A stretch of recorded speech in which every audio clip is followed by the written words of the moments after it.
میں تو سمجھتا ہوں کہ سب پولیٹیکل فورسز کو اکٹھا ہو کے اور ایک ریزولوشن لانا پڑے گا کہ یہ حکومت چل نہیں سکتی، نہ یہ ملک چلا سکتی ہے۔ این آر او یہ سب ان کے ڈھکوسلے ہیں، ان کی وہ ہیں جسے کہتے ہیں نا پبلسٹی اسکیمز ہیں۔ این آر او کبھی ہوا ہی نہیں ہے۔ میں تو این آر او کا بینیفیشری نہیں رہا۔ جو این آر او جس کے خاطر سمجھتے ہیں کہ میں بینیفیشری تھا، وہ تو لاسٹ چیف جسٹس نے ختم کر دیا۔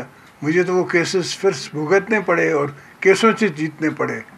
تو کوئی اور این آر او میں کسی اور کو فائدہ ہوا ہو تو مجھے نہیں سمجھ آتی۔ ہاں کچھ پارٹیاں ہیں ایم کیو ایم کی اور دوسری پارٹیوں کو فائدہ ضرور ہوا تھا، مگر ایسے بیسکلی لارجسٹ فائدہ شاید نواز صاحب کو ہوا ہو، مجھے نہیں پتا۔